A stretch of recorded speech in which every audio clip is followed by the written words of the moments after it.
a very early age, my father raised me with this mindset of anytime you encounter a decision in life or a challenge, there's always going to be an easy way and a hard way. And if you just pick the hard way, 99.99% of the time, that's the right way. And so I think he had beat that drum so much that I had internalized it. And when I read that book, it sounded like maybe the hardest thing you could do. And, it kind of set me on my course. So you definitely listened to him. Yeah, get an A for listening. That's it. And so it just started, planted a seed that continued to grow over time. And I was fortunate enough to get appointed a slot to the Naval Academy out of high school, and then out of the Naval Academy, I was lucky enough to get a slot to SEAL training, and that was in 2002. And then went on to spend the next 9.5 years in the SEAL teams, and I couldn't be more thankful for that time, for the people I met and the things that I was able to do and the people I was able to serve alongside. It was just it's hard to overstate how powerful it is to serve in a community of like-minded professionals that are committed to team and mission and teammate above the interests of self. And I loved it, and I wouldn't trade it for anything. Wow, so impressive. So, I just want to share with listeners, when I first asked you to be on the show and was asking you about which habit you wanted to talk about, I thought you were going to say something related to SEALs, like something super tactical, like orienting yourself on a compass and a map, or, drinking water, sort of a made-for habit, or even something about sleep. And you mentioned that kindness was important for you to discuss. And I want you to tell the listeners why you chose kindness and how it relates to the other habits. Yeah, such a great question. So I think oftentimes when we think of habits, we're thinking about what is that perfect combination of, these high performers do this and this person does that, and I just need the right collection of habits, and then I too will be a high performer. And I think almost even upstream of habits is mindset. And that's something that we talk a lot about at MadeFor, right? And so what is the orientation or the disposition that you have that is reflexive? It determines how you meet challenge, how you meet the day, how you make connections, how you respond in real time to the circumstances that you find yourself in. And when I think about that, kindness is one of those mindsets that if you can take some deliberate steps to make a reflexive part of how you're showing up, it affects everything else. And so kindness, whether that's focused externally to how you're engaging with others, or if it's focused internally on how can you be your own best teammate and be kind to yourself, I just think it is such a powerful thing, and something that people that do really well in the SEAL teams, I think, do a really great job of this, of being kind to themselves and kind to others. And, it can be somewhat of a chest beating community at times, but, and so they might not use the same language, but I think when you unpack everything and strip it all away, kindness is really at the core of what we do, and what allows us to maybe push our brains and bodies to places that we otherwise wouldn't think we could go. Yeah. I mean, I read, it's so interesting because, obviously you have this history as a U.S. Navy SEAL. And I think that when people think about SEALs, kindness is definitely not the first habit they think of. But, I read somewhere that you started as a group of 220, and then you ended up as a group of 17. So, and you said multiple times in different interviews I listened to that of the 17, there wasn't something remarkable beyond mindset. So I'm wondering, of the 17, did they possess some, superpower of kindness that the rest didn't? Yeah, it's a great question. So I talk about this a lot. My SEAL training class started with 220. Everyone that showed up, physically capable, had all the gifts, had worked really hard to get there, and were determined to be successful in the program. 5 weeks in, we were down to 150. That 6 week is known as Hell Week, where you stay awake for 5.5 days and you're wet and you're cold. We came out of Hell Week with 36, and the class went on to graduate 17 original candidates. And you captured it well in that those 17 were rather unremarkable. In fact, all of the biggest, fastest, strongest people, those that maybe most looked the part, or that you thought this person's absolutely going to make it, were some of the first to go away, to ring the bell and decide they didn't want to continue training. And so when I think about those 17 and the mindsets that they possess, I do think kindness is something that was a common denominator amongst all of them.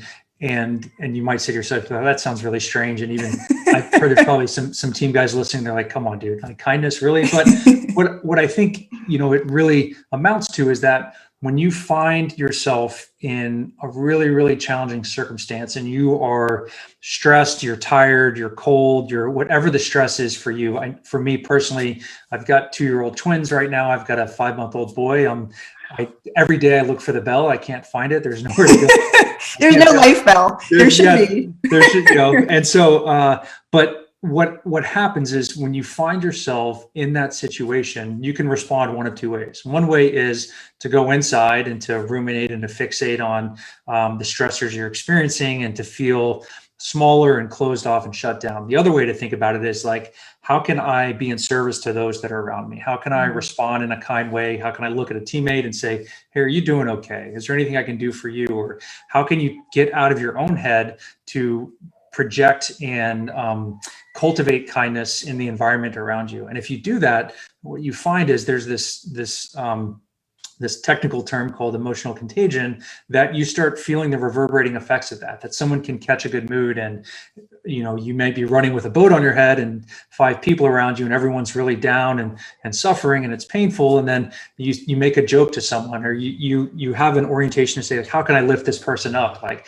just check in. And then like that person cracks a smile, and then pretty soon everyone is laughing at the shared suffering or the experience. And then quickly you're out of your head and you're moving again more effectively through the challenge that you find yourself in. And so I think those 17 people that are there at the end, the candidates that made it through SEAL training, have this and find a way to lean into this no matter the situation that they find themselves in. Can I be kind? Can I be kind to myself? Can I be kind to my teammates? And if I can, then there's always a way. And I can always find a way, a source of resilience or strength, no matter what I'm facing. Yeah. So would you say that kindness is like a core tenet of a good team, or like, as being a team player? I absolutely 100%. Yeah. I mean, it's, and again, as we started the discussion, kindness is almost upstream of all these other habits. So you can map gratitude, you can map, nutrition, you can map fitness, you can map whatever the habit is that you're thinking about. But like upstream of all of that is, how can I respond in such a way that brings out the best in me and brings out the best in someone else? And that to me is what kindness is all about.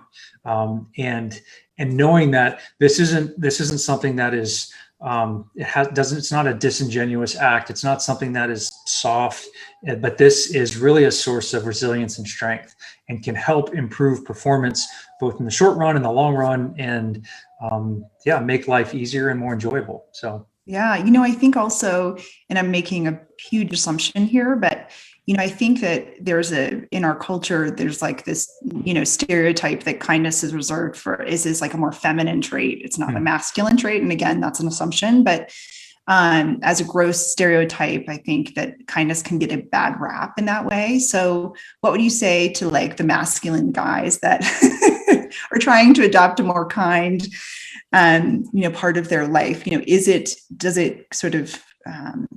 It's for both genders. It's not one thing or the other, is what you're saying. Absolutely. It's for everyone. And I think what I would say to anyone who might reject that is that life doesn't have to be so hard. Like, it doesn't have to be so much of a grind and a struggle. And we can be driven by fear and self-doubt and judgment and be our own like harshest critic. And that'll get us to a point. But we can go much further if we're starting from a place of kindness, again, both to ourselves and to the people around us. Very quickly, you find that you enlist everyone around you to help you achieve what it is that you want to achieve, just by having this small little adjustment in the way that you're engaging people. And, we talk a lot about this at MadeFor, that with our program, it's not if, but when. At some point, you're going to experience a setback, you're going to go off track, or you're going to, miss a rung on the MadeFor ladder, and that's okay, right? And what we don't want to have happen is that this concept of perfection is the thing that prohibits us to have progress and to ultimately find success. And so what we encourage our members to do is, when you find that you've missed something, don't be hard on yourself, be kind to yourself, be your own best teammate, extend yourself a little bit of grace, recognize that you're not a machine, you're not a robot, you're a human, and life is hard, right? We get challenged, life gets a vote, throws curveballs our way. But if we can be kind to ourselves, give ourselves undeserving grace, then that allows us to understand, okay, I've departed from where I want to be. And now I can start to have the capacity to take the smallest step possible to nudge myself back on track to where I ultimately want to go. And that's a really powerful, shift to make for both for our members, but for anyone. And I think kindness is at the source of it. Yeah. So it's resonating for me because I have a lot of clients who struggle with the inner critic, which is what you're describing. Like, they go off course, they're trying to diet or improve their lives, and, they tend to really beat themselves up. So what advice would you have for people that have this sort of like inner critic that just won't, for lack of a better term, shut up in their heads, that's very unkind to them? I'm a big fan of Kristen Neff, who's like the self-compassion guru. And she always says, like, if you met the voice in your head, you'd be like, go away. Do not want to be friends with you. So what advice do you have for those people? Yeah, I think, look, that our inner voice can motivate us at times. And so everyone's had coaches or teachers that had different styles. Some maybe were more dictatorial. Some maybe were more of a kind of a softer kind of guide. And like there are a time and a place for different styles. But what I would pay attention to is that inner voice serving you? Is it something that is helpful to you in the moment?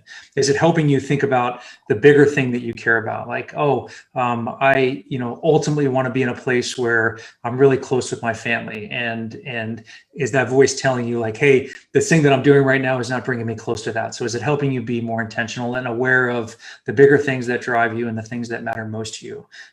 That might be a time where that inner voice is serving you well, and pay attention to it. At other times, that inner voice may be forcing you into a place of rumination where you're just can't stop critiquing yourself and you're hard on yourself and you're focused on, or that voice is talking to you in such a way that it's not helping you feel more capable and confident of achieving ultimately what you want to do, but less so, and that you have less capacity than you otherwise might. And that's in a time where you might want to focus on like, hey, how can I turn down that inner voice, or how can I interject some kindness here?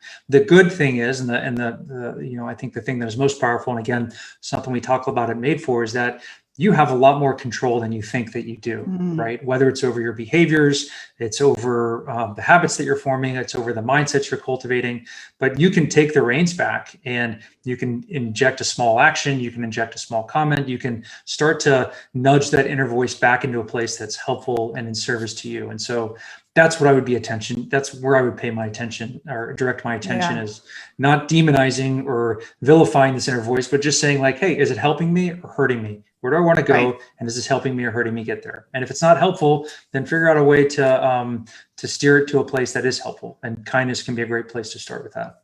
Yeah. Thank you so much. And I think people think that they're either wired for kindness or they aren't. And they are just, she's kind or he's kind and I'm not. And you talk a lot in your MadeFor program about this concept of neuroplasticity and growth mindset, and the beautiful book by Carol Dweck. And I wonder, is kindness something that can be learned? And if so, how? Yeah, absolutely. Well, you bring up neuroplasticity. So Dr. Andrew Huberman is our lead advisor at MadeFor, and has been with me since the beginning and helping us develop this program. He is a neuroscientist and an expert, in this field of neuroplasticity and how we retain the capacity to rewire our brain over the entire course of our life. And if you think about the brain as a proxy for how I can change my mindset, I can change my behaviors, I can learn new skills, learn new languages, that you never lose that capacity. But the first phase of life, up until about 25 years of age, our brain is in a state of plasticity, or is malleable, such that we can just move through environments and the experience shapes us, right? But past the age of 25, there's a very deliberate process that you have to engage in order to rewire your brain. One way is through a short, intense experience. It can be positive or negative. So something like a car accident or the birth of a child, and that can rewire your brain and change the way you think and move through the world. But those are hard to plan for, and by definition, they're the exception, they're not the norm. And so, and oftentimes those are things that maybe we don't have control over. But the other way is through small, consistent action repeated over time. And so being intentional about the activity that you're engaged in, being aware around the effects of what that is doing for you. And then can you find a way to reinforce those effects so that you start to get this flywheel going? And I know your program's focused on habits, but can you start to think about how can I make something that is deliberate, reflexive, and deliberate implying that I have to, it requires some energy, it requires some effort, it requires my participation, but over time, and if you start, leveraging this phenomenon of neuroplasticity, you can make those deliberate actions reflexive. And so it changes the way you move through your day, move through your life. And if you're intentional about that, it does so for the better. And so that's how I think about that. And so when you raise the question around what's the best way to cultivate kindness, and that's something that anyone can learn. Absolutely. But I would say the best way to do it is to not try to be kind tomorrow. If you find that you're not kind to yourself or kind to others, like don't try to solve this all in one go.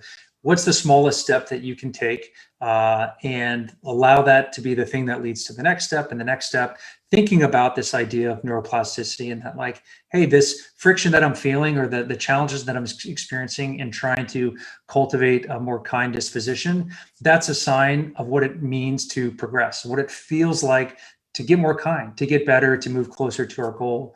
And that's certainly at the core of the MadeFor program and how we've designed it. But I think it's accessible to anyone, and that's a great thing. Yeah. So if someone wanted to just start with kindness, because you talk about this idea and you talk about it a lot in MadeFor, and we'll start talking about this and then we'll go to break. But you talk about breaking things down into small steps, right? That's how, as humans, we're better sort of like, or more able to create lasting habit change. So I'm wondering, like, what's the smallest step someone can take to facilitate kindness in their life? Yeah, well, I think it's going to be different for different people. So sometimes people might have a harder time being kind to themselves. Sometimes people might have a harder time being kind to others. And so I would say wherever you feel stuck, maybe go with a thing that's easier. If it's easier for you to do something for someone else, let that be the starting point. And then you can feel the reverberating effects of what it means to do something kind for someone else and have them reflect that kindness back to you and just pay attention. What does it feel like to do something very small and kind? And it can be as simple as, passing someone on the street and just saying like, hey, good morning, good afternoon, how are you doing? Making eye contact and trying to lift that person up in the briefest of moments. And there are times where maybe someone is caught up in their own head and they ignore you and they just keep moving on. Let that go. But there are going to be times where you noticed that in that brief interaction, you've actually changed the trajectory of someone's experience for that day, where all of a sudden they're lifted up and they're like, oh, hi, how are you doing? Nice to see you. And you brighten their day a little bit and allow that to, allow yourself to receive what that feels like to lift someone else up. And again, let that be the starting point and then start to explore. There's no one way, so start to explore how you can maybe bring this to life in other areas of your day. And soon, maybe you'll start to find that like, wow, all right, this kindness that I'm giving to others, how can I bring some of that into myself? Can it start with as simple as, doing something, taking care of your body, like going for a walk, just getting outside, like moving your body a little bit? Can it start with being present to a nice meal and just whatever that thing is for you? It's going to be unique to individuals, but figuring out how you can extend yourself in kindness in a small way and then let it grow from there. Awesome. Well, Pat, we're headed for a break. So for all of our listeners, just hold that thought and we'll talk about the contagiousness of kindness, which is really an important idea when we return. So thanks, everyone. Hang tight. Okay, perfect. Good job. We're all clear. Back in a couple minutes. Okay. So Pat, we're still live here with Facebook Live. Hey, Facebook. Yay. So I had like more of a fun question. So if you didn't turn out to be a U.S. Navy SEAL, what would you have done as a profession? Oh, I would have been a chef. No question. A chef? Oh yeah. Really? Oh yeah. I love cooking. I've always been obsessed with it and I still toy with it from time to time. I think I would have been a chef. In all the interviews I watched with you, I never heard that answer. So I got a new answer out of you. Yeah. I don't think I've ever been asked that question. Yeah, a chef, no question. I mean, but again, I think like there are probably some commonalities between being a chef and being a SEAL, in that you have to master a skill set and a craft, but ultimately you're in service to others, that you are creating experiences with food, you're creating connection, you are setting an experience or a scene that, I don't know, has an outsized positive effect on people. And I think, yeah, it's cool. Oh yeah. So like specific cuisine, I mean, would you be an Italian chef or? Oh, I don't know. I probably experiment with everything. My favorite cuisine, and it's, I was born and raised in Texas. My favorite cuisine is Tex-Mex. Oh yeah. Very simple things. Chips. I'm a big Chewy's fan. Fajitas, enchiladas, like Tex-Mex is my favorite. So. Yeah. Yeah. And I just, because we're on Facebook only, I have a dog in the background. So if you can hear it, I'm sorry. But okay. Other strange question. If you could have any superpower, what would it be? Wow. I feel like I've asked this question to lots of people before. But never been asked. See? Yeah. No, this is actually one I've thought quite a lot about. What was my superpower? I think teleportation. I think if I could teleportation. That would be my superpower. In time? No, just to location, just to move around. So you have 3 kids, so that would be much nicer than getting on a plane. Well, I would teleport to a beach right now in Hawaii, and I would go for a surf. Oh yeah, yeah. You and everyone else listening. That would be nice. They teleported in Star Trek. If you're a Trekkie. Did they? Oh yeah, that's right. They had the little device. Yeah. They went. They put themselves in the thing, and then they did that. Okay, so 10 seconds. Okay, well, we're going back live, so I'm done with my weird questions, but I have a whole arsenal. VoiceAmericaEmpowerment.com.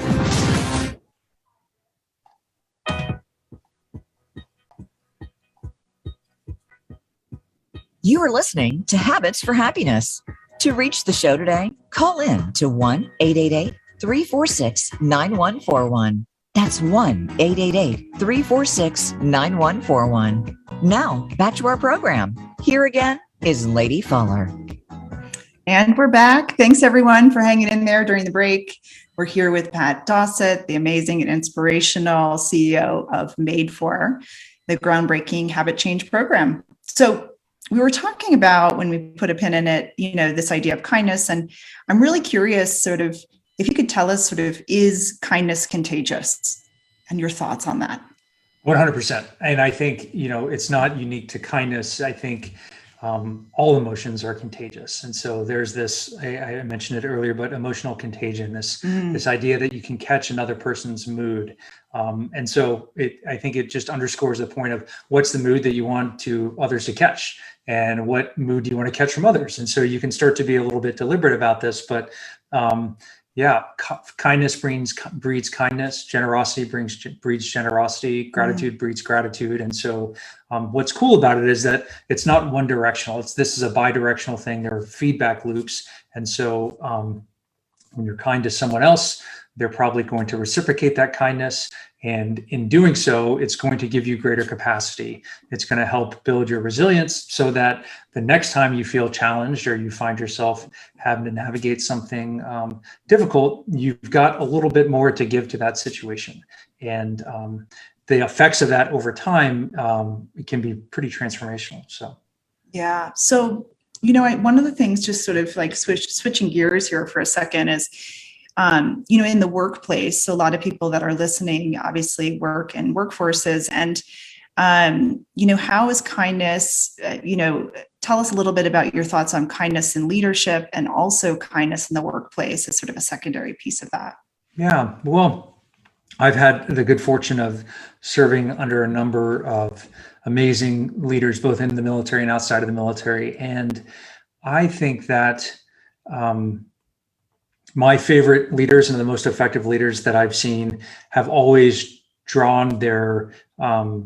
have always been servant leaders. So leaders that have put the mission and the people on the team, whether it's the company or the organization they're in, ahead of their own interest. And so if you have this mindset of how can I be in service to the people around me, and how can I bring out the best in the people around me, good things happen, right? And so a servant leader is someone that, and this has been talked about a lot by this point, but it's something that I think is someone that is really, really effective, and they draw their base of power not from their position or from their authority, but rather from a referent power base or an expert power base that, like, hey, I care about you and I want to bring out the best in you, and because of that, people want to follow that person. They want to do the best for that person, and ultimately, everyone is able to do the best for the mission or whatever the objective is at hand. And so, I think where people go wrong sometimes is they find themselves in a position of power, and they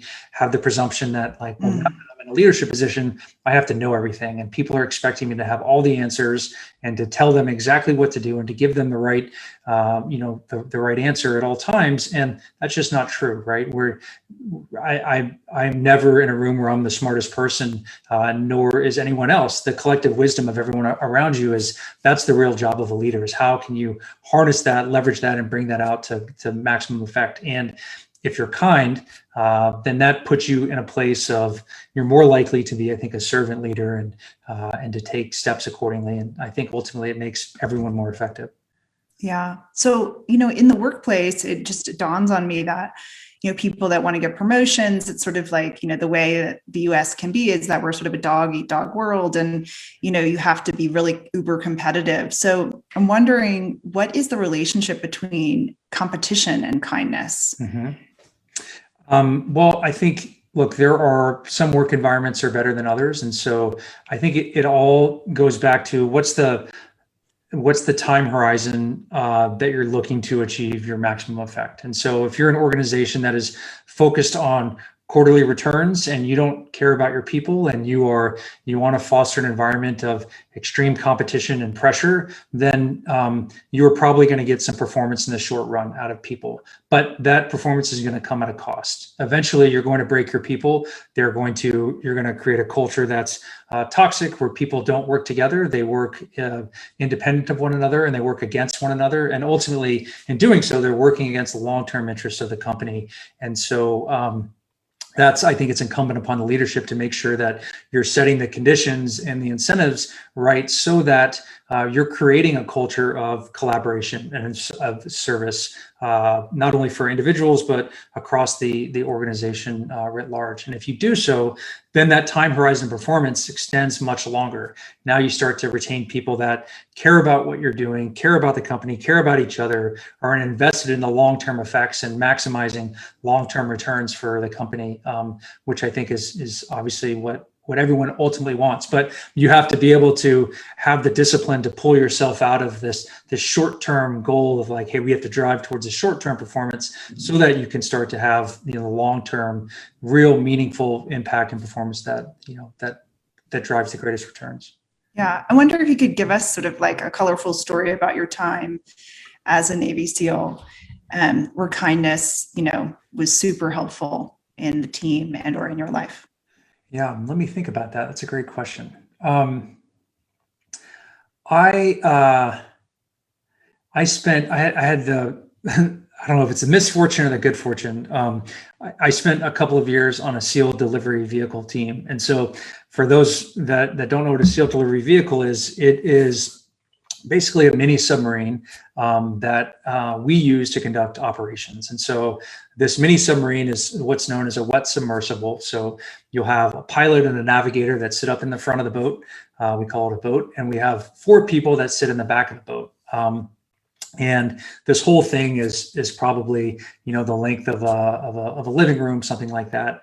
It's wet, meaning you're on your own oxygen, you're breathing oxygen, but water is claustrophobic. Water is flowing in and out of this thing the entire time. And so you're wet and you're cold, and you close the doors, and so it's dark. And I was the team leader of the group of people that worked out of the back of the boat. And so by the time you get everyone inside this little mini submarine, there's 4 people sitting in there. They're generally big people, and you bring in all of your equipment and your radios and your weapons and your rucksacks. You have about this much room to move around. And for those of you that are listening, I'm just wiggling my fingers and hands. There's not a lot of space. Again, claustrophobic.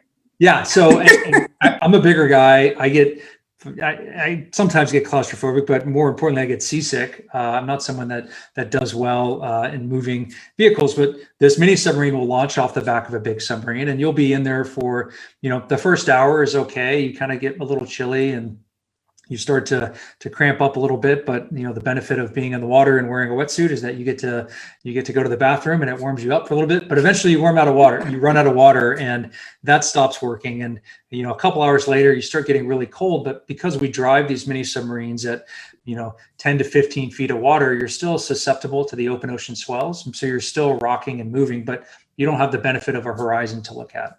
And so you start getting seasick, and then it very quickly, 1 hour turns to 2 hours, turns to 4 hours, turns to 6 hours. You're seasick, you're cold, you're tired, you're wet, you're all of the things. And this, by the way, is just the ride to start your job, right? This sounds awful. They take the SUV, you get to a place, and then they open up the doors, you get out, and then you have to go do your job. And I was on. We were doing some work off the SDVs, and I remember I'm the guy in the back of the boat. I've got 3 people that are depending upon me. Again, I'm the leader. I'm supposed to be in charge, and for whatever reason, I got particularly sick on this one training exercise that we're doing, and so the whole time I was throwing up over the course of the 6-hour ride. And when I got out, I was not an effect. There's nothing I could do other than just put one foot in front of the other. I couldn't be effective. I couldn't lead the team. And I remember one of my guys, Dino, grabbed me on the shoulder, and he could see that I was having a hard time because I wanted to be the person that says, all right, here, we're going to go here. We're going to do this. And he could just see that I didn't have the capacity. I didn't have everything that I needed to do that at that time. All I could do was focus on myself. And Dino put his hand on my shoulder. He said, hey, sir, don't worry about it. He's like, I got it. You just fall in line, and you let me know when you feel back at it, and we'll go from there. And so it was such a little thing, but it allowed me to shift to I guess reaffirm and realize that look, as a leader, I'm not always going to be the one that has the answers, and I don't always have to be leading from the front. That there are times where I just need to fall back and sit alongside my teammates and let the person that has the ability at the time to lead.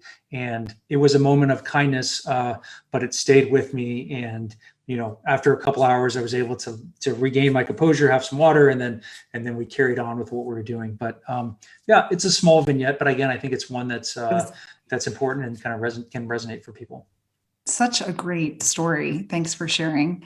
So, I read that you really like this book by Clay Christensen called How You Measure Life. Did I get the title right? Yeah. How will you measure your life? How will you measure your life? Yeah. And so how do we measure kindness? How do you measure kindness? It's a great question. I think that, one way to look at it is, how are you feeling? What are the types of relationships that you've cultivated in your life?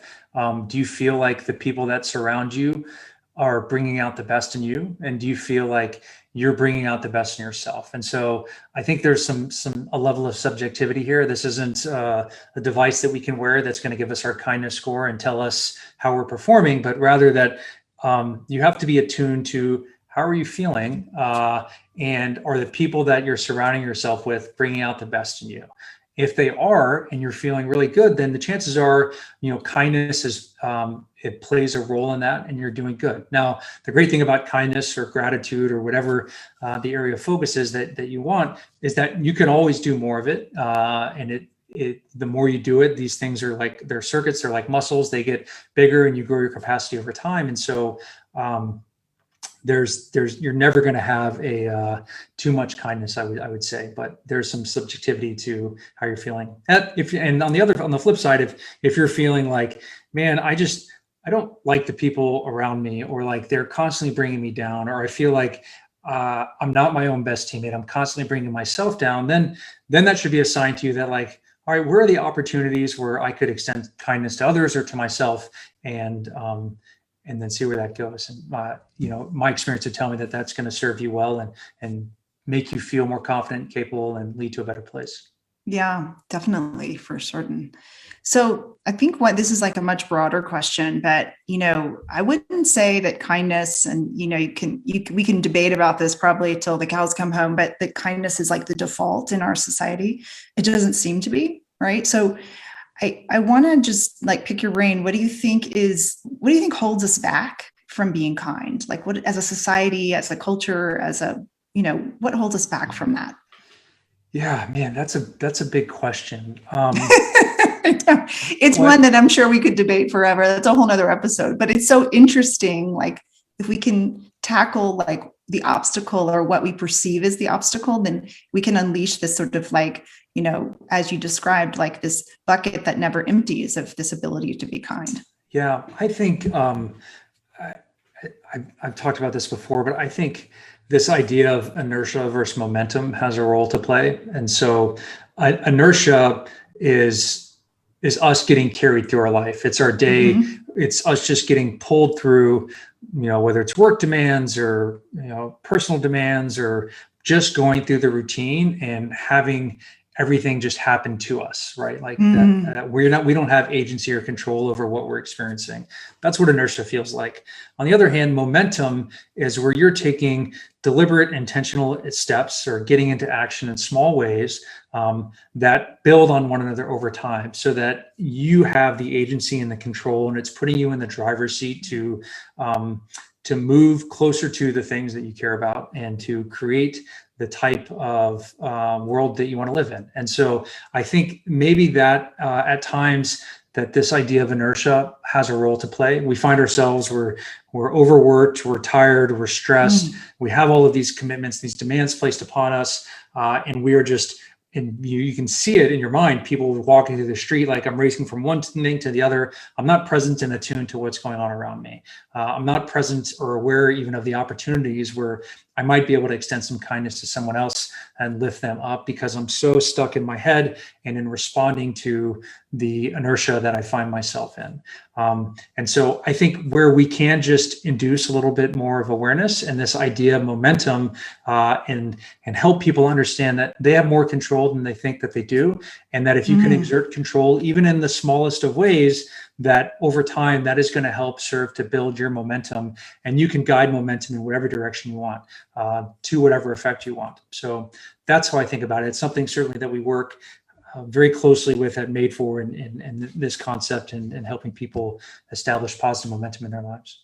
Yeah, I love this idea of inertia momentum. I mean, I talked about that in the opener, right? Like, these ancients have been telling us that we have agency over well-being for, centuries, and we've sort of lost it in the, craziness of our freneticness of our daily routines. So it's an important lesson to come back to.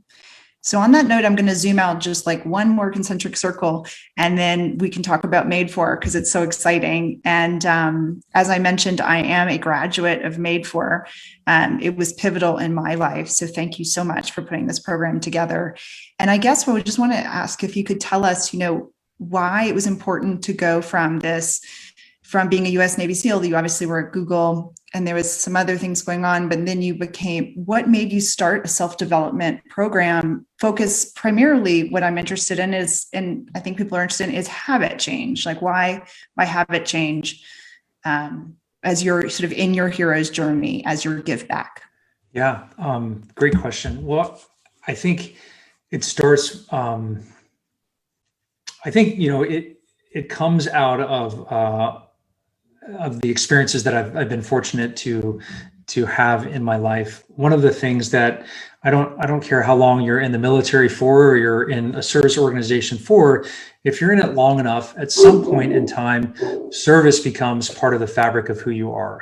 That you have to, if you're not existing in a place where you can be in service to a mission or something bigger than yourself, a cause bigger than yourself, it feels very disorienting and alienating. And so when I left the military, I didn't realize how much that had become part of the fabric of who I was. And when I found myself going through business school and around a lot of really, really smart people that maybe had different drivers or motivators than I did, it felt a little bit at times self-serving that, wow, okay, is it about money? Is it about this? It's about this. And I didn't really have that same feeling that I had when I was in the military, where I felt connected to a bigger cause or a bigger purpose. And so I was looking for that.